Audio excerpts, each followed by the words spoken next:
This week on Ridiculously Bored. Does have an expiration date on it? 3 weeks is from my experience. Oh, wait, this was the one we were supposed to keep above the waist. Damn it. Oh, that's a nice man. What are you doing? Go to urinal 5. He's like, you know how that works. Hey, everybody. My name is David Michael. I'm Michael Carter. And we are Ridiculously bored. Roll intro.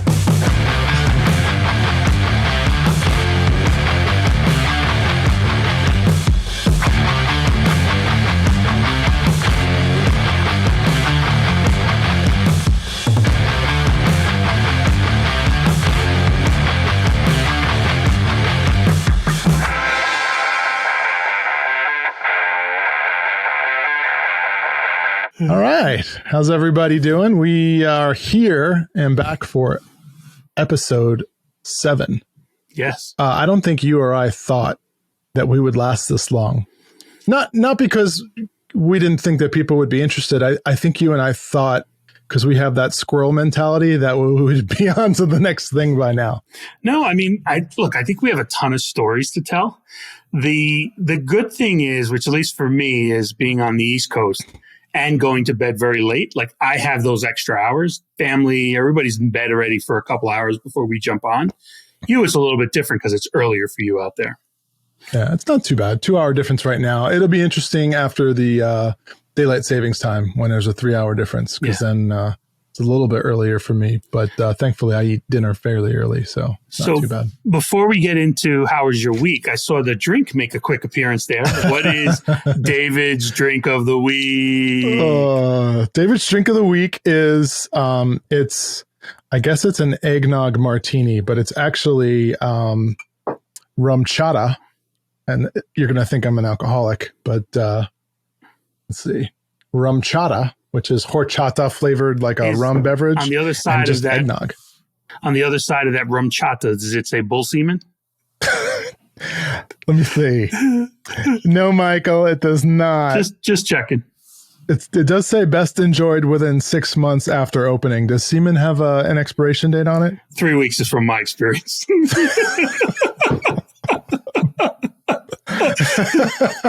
Oh, wait, this was the one we were supposed to keep above the waist. Damn it. We screwed up. We already went there. Oh, that didn't last very long. How was your week? It was a holiday week. We released the Christmas episode last week. How was your Christmas? It's good. We're on now. The firm closes for Christmas break or holiday break now. So it's good. It's time to start unwinding a little bit. You know, being an accountant, busy season's right around the corner. So it's good. And, you know, the kids were pretty happy with Christmas. They got basically everything they wanted. They didn't ask for a lot, to be fair to them, but they got what they wanted. So that was great. How was your week? My week wasn't too bad. We did some family stuff for Christmas and then just kind of tried to chill out the rest of the weekend, just because it's just so much stuff going on with, the kids and Christmas. So it was nice to have a few days of not doing a whole lot. But I do have a funny story that happened this week. And the funniest part about this story is I wasn't setting up a joke. I wasn't trying to do something that was going to cause a funny reaction. This is just, sometimes I just do these totally random things and they have no meaning. And occasionally they come back and they're hysterical. And this happened to be one of them. So my wife is in the kitchen. I think it was either Christmas Day or the day before. And she couldn't open a jar of like pickles or something like that. So she asked if I would open it. So I don't know what I had just watched or what I was doing, but I decided to go, watch this. And I just took the jar and I flicked it with my finger and then I opened it right up. And she was like, what, like, how did you do that? And jokingly, I said, well, I saw it on YouTube. And she went, huh. And that was it. That was the end of it. Yesterday, okay, we're at her mom's house and she's telling her mom how she tried flicking a jar like 8 times the other day and it wouldn't open. And she said, she was trying to explain, and her mom was like, well, why would you flick it? Oh, my husband saw something on YouTube or something like that. And I just happened to overhear the conversation. And absolutely lost it. And she's like, what are you laughing at? I'm like, I totally made that up. So a couple things here. One, is her finger now in a splint from continuously slamming it into the lid? So what happened that it actually worked? It didn't work. I just put like a little extra muscle in it and it opened. Okay, so you did it once and then you kind of flicked your finger on it after, like you popped the top already. No. I literally, it was just totally random. I'm like, watch this. Flick. Opened it up like on the first try, right? And I totally understand. I'm going to fucking YouTube this myself later. There's nothing. It sounds like something happened there. I don't believe you. So anyways, I overheard her telling the story. And I mean, don't get me wrong. My wife's not a ditzy blonde. She's not any of that. She's super smart, very successful at what she does. And it was just one of those moments where I happened to pull it off, where it was just so matter of fact. Oh, I saw it on YouTube. And then I just walked away. That's great. Yeah. This week, we're in the process of making a pretty big life decision for my parents right now. So this week I went to look at a place for them, and I went on Wednesday. And as a, hey, did you enjoy the place? The lady gave me a pie. It's like, oh, I know it's the holidays. Here's a pie.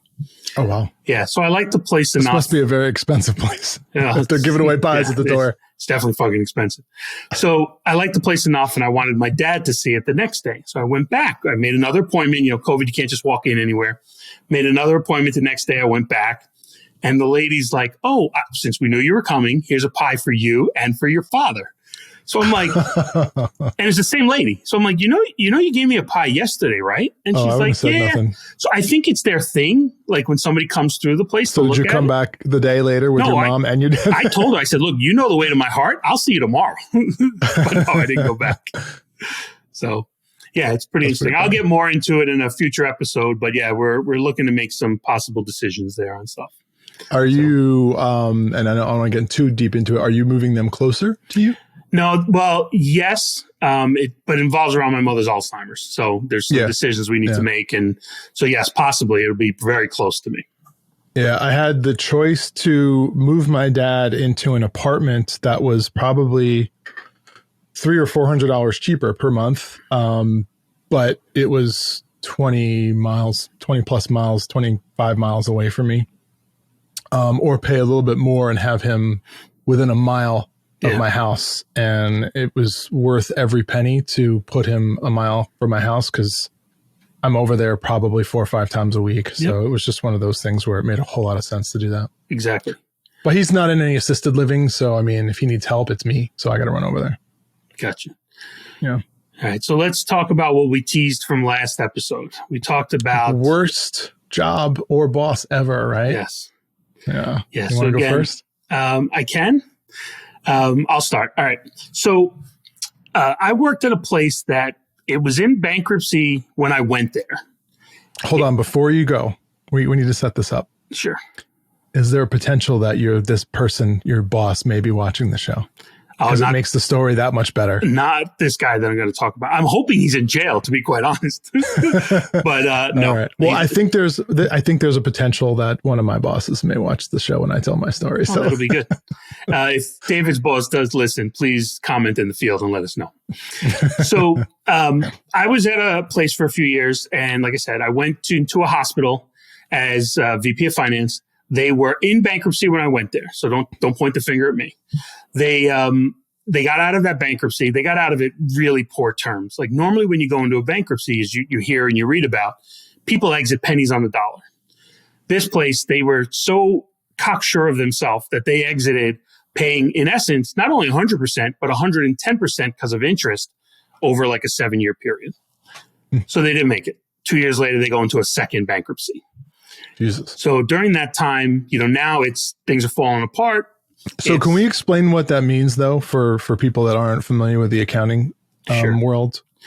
So it means they become the Crazy Eddies of the world. They become not Best Buy, Circuit City, Enron, where they're here one day and they're basically gone the next.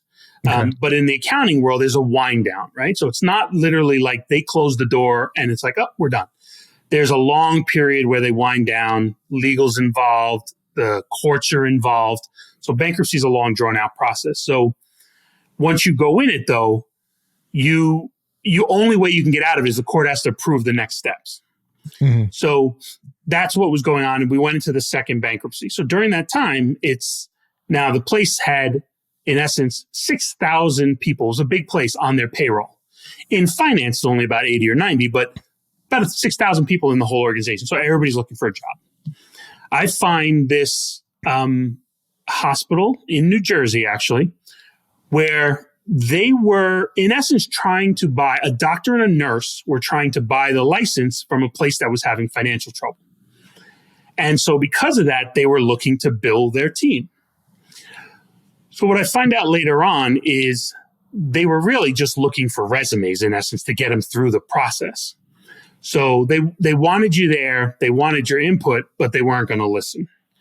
So I get the job, and the interview was like one of the craziest interviews I'd ever been on. Like, I think it would have been, rather than ask me accounting stuff, you might as well have asked me to juggle. That's how like weird this interview was, and I should have known then.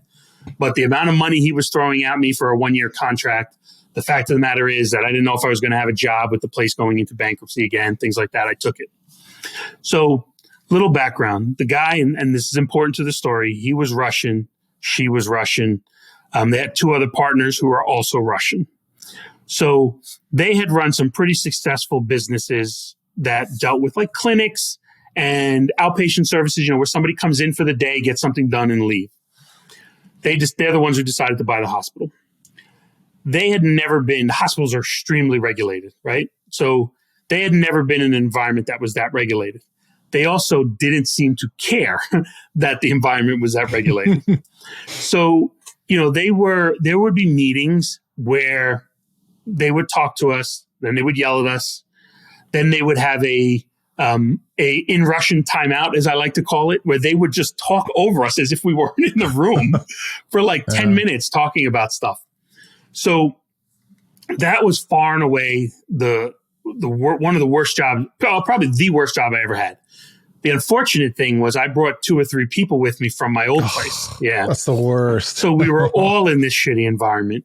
And then I was telling them, it was your fault. Yeah. So I'm like, you got to get out of here as soon as you can. Like, as soon as we realized that's what the situation was.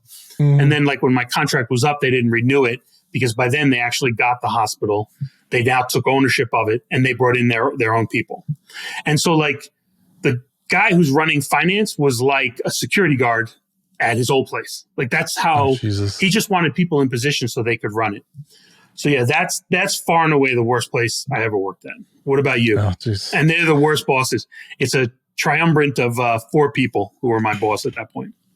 Yeah. That sucks. And, one of the things that I both love and hate throughout my career is managing people, because at some point in time, you take a lot of responsibility for their well-being, right? And you bring them into the job. And especially if, if you jump around, you tend to pull your best employees with you along for the ride. So when you end up in a situation like that and you don't know it's bad until everybody's already over, and then all of a sudden, the shit hits the fan. Yeah. Those are the worst scenarios. And that's exactly it. Because in the finance world, people bring their quote unquote team with them all the time. Oh yeah.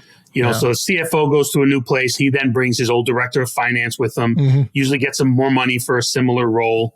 Yeah, right. That happens all the time. So yeah. Yeah. My worst job ever also, maybe it wasn't my worst job ever. It was definitely my worst boss ever. So maybe I'll tell 2 stories. My worst boss ever, when I was, it was my first real job after like a newspaper route. Right. I worked as a cabana attendant at the New York Athletic Club. And it was on like the Pelham Bronx, border in New York. And the job was super cake. Like, basically all you had to do was, and it was from like, May till August or whatever. All you had to do was like show up, hand out towels. There was like maybe 3 or 4 different like jobs you could potentially do. You could either work at the front desk. You were a cabana attendant. In the locker room. We'll get to that in a second. That was probably one of the worst jobs I've ever had. You could be like a security guard for one of the side gates to make sure that people don't sneak in, or you could be a lawn chair provider. Essentially, you would go sit out by all these big, heavy lawn chairs, and then people would come up to you, and then you'd carry a chair out to this massive lawn that, people would say, hey, I want my chairs over here on the lawn, and you would carry it. And sometimes they would tip you.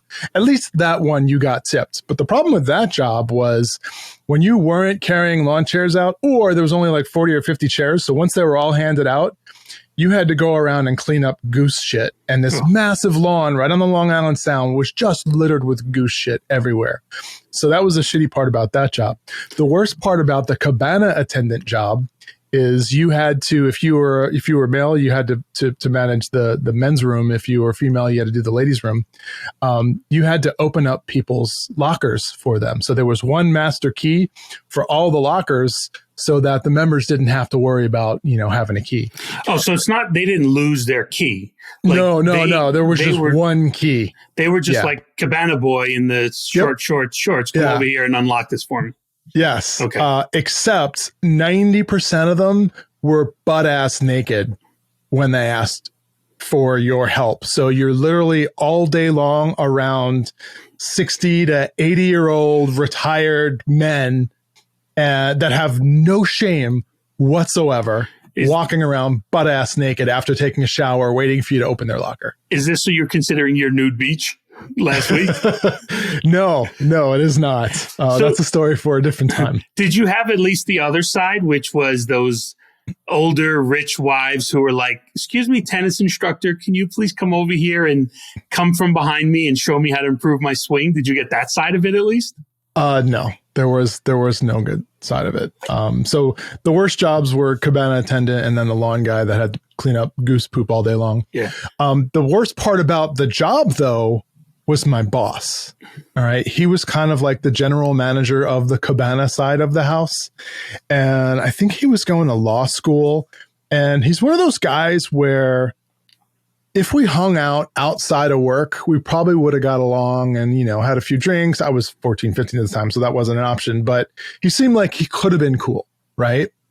But on the job, he was this complete and utter tyrant that absolutely had to rule with an iron fist. And everybody's nickname was Dickhead. Yeah, he became like the door bitch at bars, right? To get all this power, right? Because he's telling people what to do. And power trip galore. Spider-Man says, great power comes great responsibility. Yeah. This guy started tripping on the power. Yeah. So one time I was standing out in front of the cabana attendant and I'm like swinging this heavy chain that has this key on it. They had it on a chain. I don't know why. So you wouldn't lose it, I guess. Right. And some lady walked by and I accidentally whipped her in like the gut. Right. Ooh. And I was like so apologetic. And then she went and she told the manager and he came up to me and in front of like half of the members there, he's like, you fucking dickhead. And he just started screaming at me and just embarrassed the shit out of me in front of like employees and members. And I'm just like, man, if I ever have to manage people, I will never talk down to them like that. And he did that all the friggin' time. So, we had a plethora of names for him that we called him when he wasn't around, and he thought he was like the cool guy, like me thinking I'm the cool dad. He thought he was the cool guy and everybody loved him. Yeah. So, the thing is the funny thing is, it's not like he could demote you to a shittier job. Like, no, there was none. He couldn't be like, go clean up the shit. You're like, I'm already doing that, buddy. Right. Like, yeah. So, and then, I think we made like $4.25 an hour. Yeah, it was and then every summer you got like a 25. Every summer you were there, you got a 25-cent increase. The Cabana Boy should have unionized. Yeah, right. So that was pretty bad. So you speaking of like older people, like you're not kidding. Like even if you go to like a public bathroom, and most of the time guys kind of rock up directly to the urinal. Even so much where like they're almost squeezed into it when they're peeing because they don't want the guy next to them to be looking at their dick, right? So. Older people, like if you're not paying attention, you'll walk through the stream. they don't give they stand back as far as they fucking want. Zero fucks given. Yeah. Absolutely. I don't understand it. I don't think I'll ever be that way. But man, some of these guys just walk around like they are God's gift and they want everybody to see it. Yeah. And so, talking about the older guys and the urinals, things like that. I love when if we go on a road trip, right? Me and my cousins have gone on road trips and we have to go to a urinal or a rest stop and we go to the urinals. Mm-hmm. I let them go in a couple minutes before me and then I walk in after. So people don't know I'm with them. And I'll walk up next to them and I'll go into the urinal next to them and I'll just go like, oh, that's a nice dick, man. or I'll say things like, wow, this color's orange. Is it supposed to be orange? Is anybody else in here peeing orange? So I love doing stuff like that because it's such an awkward situation when somebody's doing that. Because as you know, there's certain rules to urinal use, right? If there's 5 urinals, when you walk in, every other one, until somebody's in 1, 3, and 5. And if you have to use 2 and 4, it's basically right up there with Sophie's Choice. Right? Like, you're like, I don't know what to do here. Do I wait a minute? Do I pretend like I got to wash my hands before I go in? Yeah. So there's always rules to that. So for women watching or listening to this episode, if you didn't know this about men, it is 100% true. So much so, in fact, that when I was in grade school, our boys' room had, I think, no less than 12 urinals all lined up on a wall in a row. And we had to actually count. We would go A, B, A, B, A, B, A, B. Because if you weren't in an A, if someone saw you in a B urinal, like you were 100% going to be lambasted in front of everybody in the schoolyard because they used to go boy, girl, boy, girl, boy, girl on the urinals. And if, God forbid, there was 2 people spaced out and you went in between them in the urinals, forget it. You were done for. Your street cred at the school was completely diminished. So when I was in college, one of those situations, 5 urinals, let's say, I was in 1, somebody else was in urinal 3, the other 2 were empty. Somebody walks in and goes into urinal 2. So now it's all 3 of us right next to each other. And to be surprised, I wasn't the one who said this. The other guy looks over at him and goes, "What the fuck are you doing? Go to urinal 5. He's like, you know how that works. Go to urinal 5. So yeah. The thing I don't get about men and just bathroom behaviors. I mean, you and I have known each other for, 40 plus years. So we don't have a problem, doing things that most people wouldn't, do in front of each other, like passing gas or whatever. And I'm on a business trip and I can't remember what my role was, but I was a pretty high level executive and I'm with one of our clients. I was working for an agency and I'm with our sales rep that manages this client. And we're in their city and in their building, and the 3 of us all go down to the urinal together.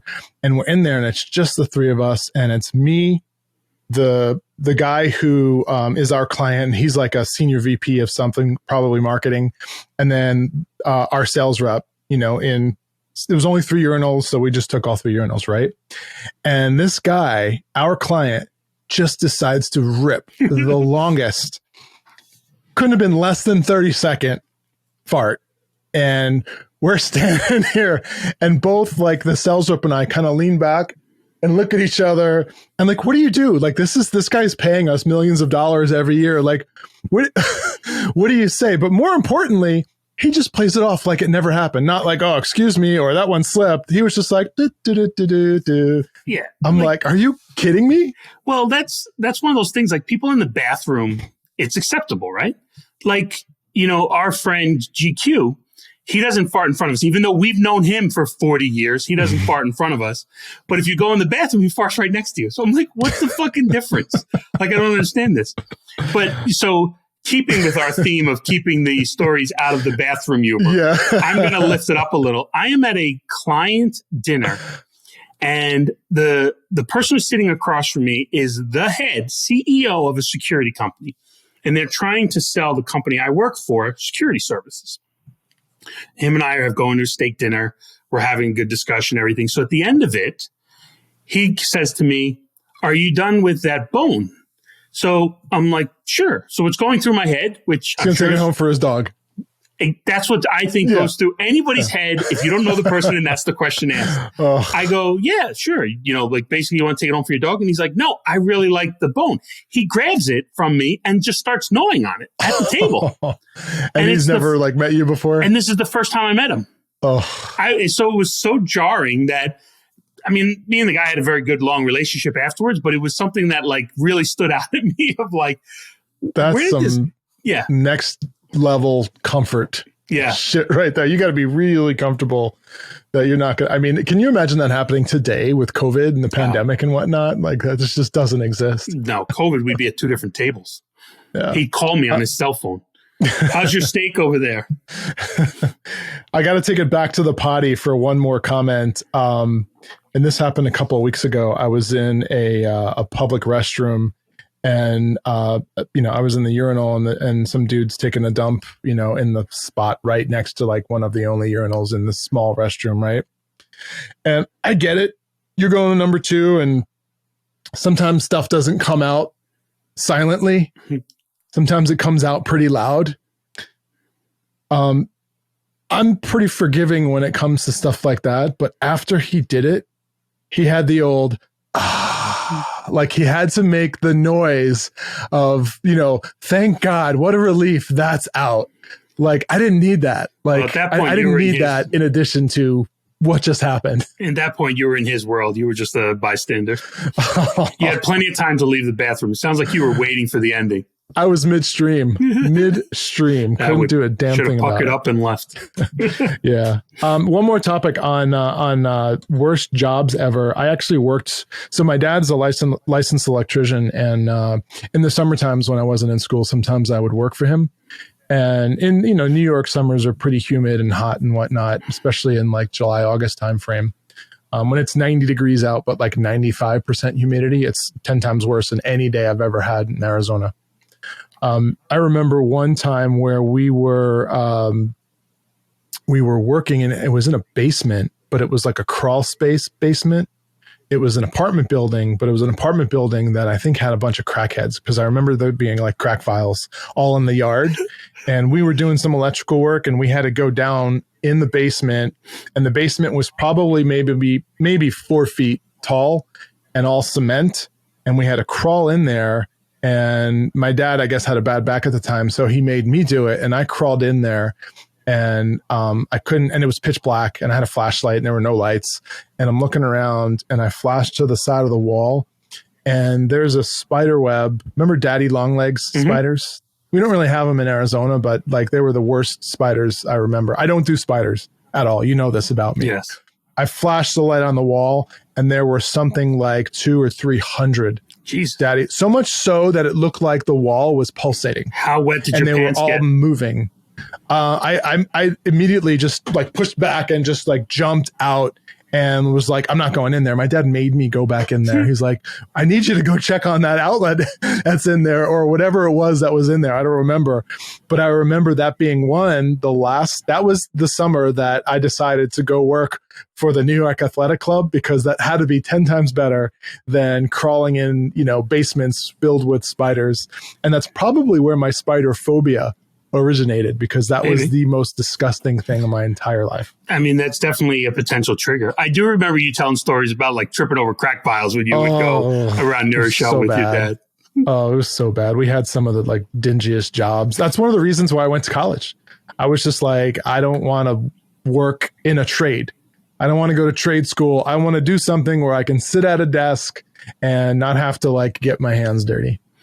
Yeah. See, when I dropped out of high school and I worked for 3 years, I was working in a warehouse. And that was the point where, same type thing, I was like, fuck, man, I'm going to be doing this exact same thing in 30 years. Like I'm going to go back to school. And so I went back to school. So similar. I want to keep on the trajectory of talking about the kids. Last week, one of your kids said they wanted to be talked about.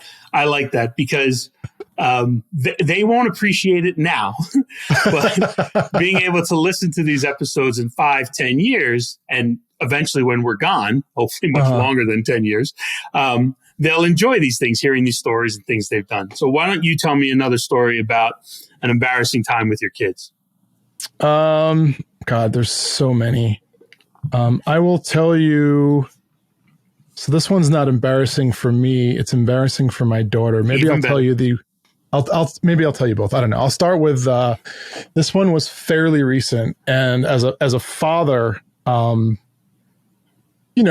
there have been times where you're watching a movie, maybe you haven't done this yet, but I know other parents have had this scenario because your kids are still a little bit young, but you might be watching a PG-13 movie, or maybe it's a movie that's R-rated and you didn't know it was R-rated, or maybe it's a movie that's on TV. And occasionally, believe it or not, they forget to cut out parts that are a little bit too suggestive, right? So the topic of sex comes up and you're just like, oh, this is awkward. Like it's awkward for the kids. It's awkward for you. And it's just uncomfortable. Yeah. Right? Or it could be a box that somebody sent you named David who has a taint drawn on a photo. Yeah, it happens. Okay, go ahead. Anyways, by the way, I think the official name for that is the perineum. Oh. It's the skin between we're talking above the waist. Above the waist. Yeah, I think we gave that up when we started talking about toilets. So, anyways, we were on our way to go on a cruise, and most cruises, as you know, leave from somewhere in like Florida, right? There's a bunch that leave from like maybe California, but a lot of them leave from Florida. Yep, Miami. So particularly the Caribbean cruises. Yeah. So we fly into, I think it was Fort Lauderdale, and we get a hotel for the night because the cruise leaves at like, 8 a.m. the next morning. So we want to get up by like 5:30 and be on the boat, in time to enjoy it before it takes off.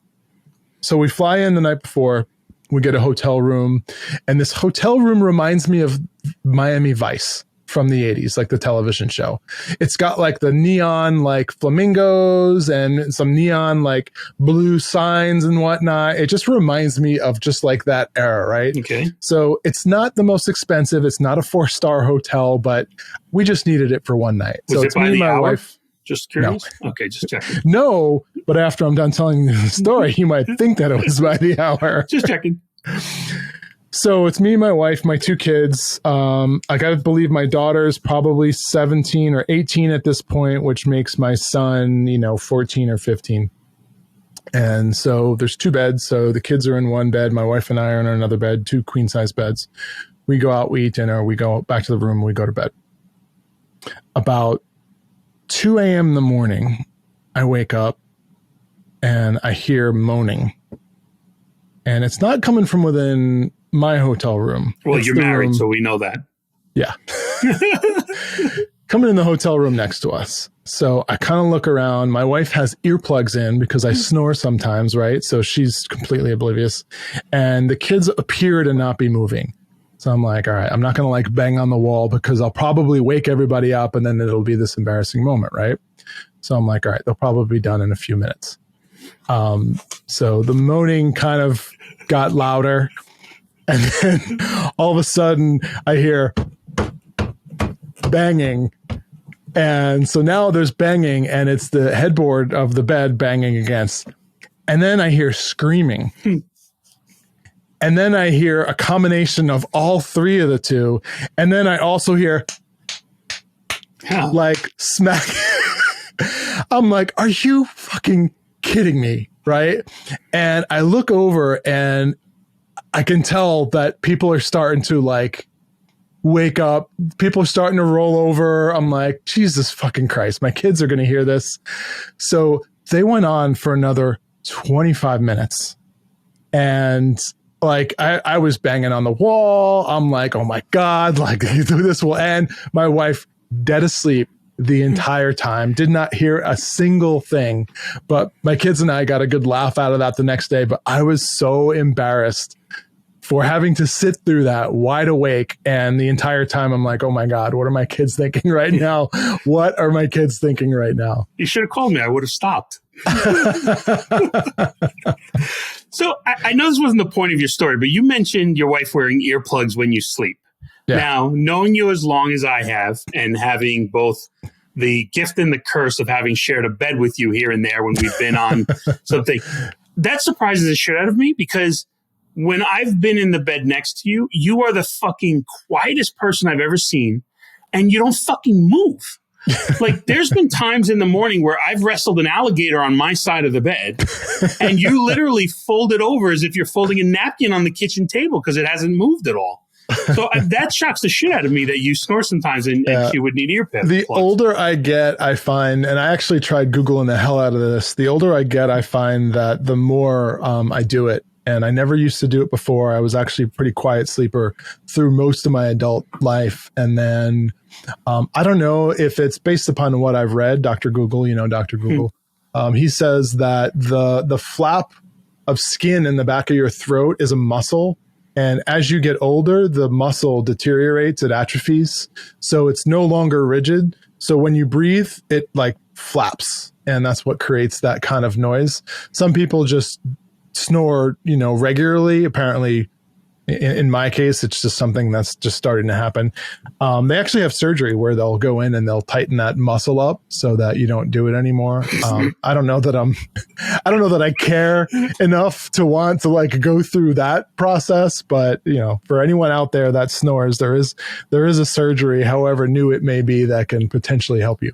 That can't be like your first surgery. Like you need a couple years of plastic surgery, or calf implants. Like your first surgery cannot be, I want to get my, in essence, throat muscles tightened, and I'll just leave it at that. Yeah. So I got a great story when, and I don't mind saying this is a great story because it is like from the mouths of children, right? As they say, from the mouths of babes comes the truth. This is a story that it went sideways, but not intentionally. As an example, my son and I are in a store and we see somebody in the distance in a wheelchair, and he's maybe 4 or 5 at the time, and he's never seen somebody in a wheelchair before. So he's curious. So he's like, "Daddy, what is that?" And like, I thought he was talking about something else. And finally I got to, he's asking me about the wheelchair. So I said, "Well, look," I said, "we're very lucky. Our legs work. We can walk on our own. We don't need a wheelchair. That's a wheelchair." I said, "That helps them get around." I said, "It's either can be mechanical or they can do it with their own arms." Like I said, "But we're lucky. We don't need a wheelchair." And he was like, "Okay." I don't know how much of it he's absorbed or didn't. Mm-hmm. 3 weeks later, we're in a supermarket. I'm scarred by this. We're in the frozen food section. I've now opened the freezer. I'm looking at which thing I'm going to buy. As I'm going to grab it, my son starts saying, "Look, Daddy, that lady's not lucky like us. She's in a wheelchair.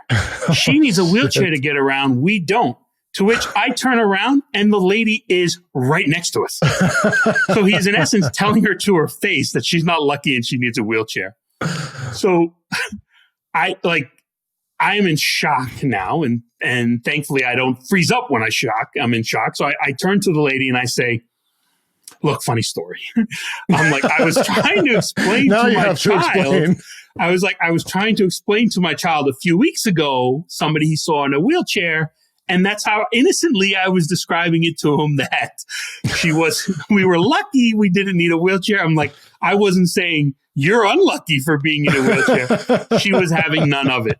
So I was just like, "I'm sorry." And I closed the freezer and I made it walk away. Sometimes there's just nothing you could do. Yeah. You just got to take it and walk away. So fucking embarrassing. And it was totally unintended. Like he was just taking information I had given him and he was running with it. So on one side, you want to be proud of him that he's listening, right? So there's that side. As they get older, though, I will tell you this, they get more...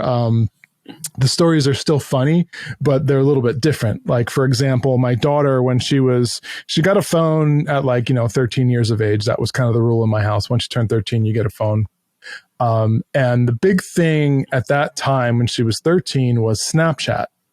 And if you remember, when Snapchat first came out, it was pretty much known as the sexting application of choice, because you could send a photo. I know, I missed it too, but you could send a photo and it would disappear on the other person's phone after 5 or 10 seconds or whatever, right? So they couldn't save it. But people always screenshot it anyways and had copies of it. But anyway, so my daughter was like, "Well, all my friends are using Snapchat."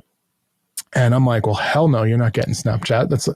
I know what that's used for." And this was before, now it's kind of like Facebook, everybody communicates with it, in various ways. But back then it had fairly, one use. So I'm like, "No way, you're not getting Snapchat." So the rule was every night she had to put her phone in my bedroom and plug it in so that they couldn't be up all night, on the phone. So the phones always ended up in my room. And every once in a while I had, my thumbprint, or I knew the code so that I can go on and check and make sure she wasn't doing anything, she shouldn't be doing. So after I had told her that she couldn't have Snapchat, one time she had installed Snapchat. And I caught her and I was super mad. And I think we took her phone away for like 2 weeks, which at that time we might as well have like slit her wrists, because the screaming that came from that punishment would have been the same, right? Yet again, another story where you're not the cool dad. Just saying. Go ahead. I never claimed to be the cool dad. So anyway, so we took her phone away for a while. She got it back and she's like, okay, I'll never do it again. But I'm not convinced that she's never going to do it again. So, for the coming weeks, I would, every night check her phone, and sure enough, Snapchat wasn't on there. So, but I have this feeling in the back of my neck, like I know she's installing it and maybe she's deleting it before she does it. And she's reinstalling it every day. So I go into the settings and I turn off her ability to delete apps. So now I put a passcode in there and only I can delete apps with a passcode. So the next day I'm like, I got it. She's nailed. I know she's absolutely 100%. I'm going to get the phone back, or she's going to realize it and she's going to confess. So that the next day she goes on, takes her phone, does her thing, and she goes over a friend's house. And she's supposed to come back at like 8:00 at night. And she calls me and she says, Dad, you're not going to believe this. My phone's not working. I'm calling you from a friend's house. My phone's not working. I had to reset it. And I'm like, oh, man. She figured out a loophole. So she basically reset her phone back to factory settings so that it would get rid of all the applications that were on her phone. Later, that's pretty good. It was really smart, and I was mad. But when she got home, I'm like, all right, let's sit down and let's have a little discussion. And I pulled the old, I know what you've been doing, even though I didn't. And ultimately she confessed, yes, that's what happened. I installed it, and then the only way I can get it, I freaked out. And can you imagine being like, the minute where you're like, all right, time to go home. Oops, I'm going to delete the app and everything's going to be great. And then all of a sudden you can't delete the app. Yeah. We've talked about this numerous times after the fact. And she said, she was absolutely mortified. And to this day, she's like, I literally, like, that was like probably one of the worst nights of my childhood. And I get a kick out of it every time, because I was like, oh, I'm going to nail her. I'm smarter than her this time. And she got me again. See, the dangerous thing with our kids that they don't realize is we got in a lot of trouble. We did a lot of things. We thought through a lot of loopholes. So like a lot of times when they're trying something, it's like, yeah, I've been there. I've done that. So that's one of the things that they're learning as they go, right? Like, oh shit. And especially with you being a technology person, so it's even worse. The other thing is, what I've also learned very young was I don't say what I did, because inevitably, anytime I said what I did, like my dad was like, look, I know what happened today. Why don't you give me your view? If I told him, it was never the thing he knew about. Yeah, you get in trouble now I got in trouble for two things. So I learned very early I'm like, no, you tell me what you know, and then I'll add to it. So that's the part of the process. Yeah, but as a parent, you're just like, you're trying to prevent your kids from making these really big mistakes, right? When you and I were kids, the worst that happened is we did something stupid. Somebody found out about it and they told a bunch of other people. And then most likely, if it was really embarrassing, we would just say, oh, that never happened. And then people would forget about it and it was no big deal. You can't do that nowadays. Right. Like when I got caught stealing something at 12 years old, I just said at school, I was like, no, I don't know what he's talking about. I was just talking to the cop because I knew him. In our time, if you want to send a dick pic, you had to take a fucking Polaroid. Oh, we're not going there, Michael. Where we are going, though, is one crazy question time. All right. All right. So this is your question. So go ahead. What bad habits do you wish you could stop? All right. So before I answer this, I have to ask you, what's so crazy about this question? Well, it depends on the answer. Anything could be great. Fucking great answer. What about if it was, what bad habits do you wish you could stop? And you'd be like killing the neighbor's dog. I'd be like, well, fuck, that's new. Right? All right. But by definition, doesn't the question need to be thought-provoking and crazy? Are you going to get out of this one as well? Is that what you're looking for? No. I Can you actually do not have answer this? So we've talked about my OCD, and we've talked about my nervous habits and stuff like that. I've got some facial tics that I wish I could stop, but those are like not controllable habits. Habits that I can control, and this is kind of embarrassing. Are you familiar with the colors of the spectrum and the term Roy G. Biv? Well, Roy G. Biv is red, green, blue. It's red, orange. Yeah, it's red, orange, yellow, green, blue, indigo, violet, right? It's the colors of the light spectrum. Right. And as any good child of the 70s, when you talk about the spectrum colors, if you just do the Lucky Charms in your head, yellow moons, green star, green clovers, red diamonds, purple horseshoes, like it's all you need to know, right? Well, in science class in 5th grade, we were taught to remember the mnemonic Roy G. Biv, and that was how you remembered the colors of the spectrum. I'm so anal about my clothes. I hang up all my t-shirts, and I've been doing this ever since I was in college. I think it was like a fraternity thing. Like for some reason, my roommate always hung up his t-shirts so that they were nice and like flat. I hang up all my t-shirts, and I probably have no less than 60, 70 t-shirts, right? Every color in the spectrum.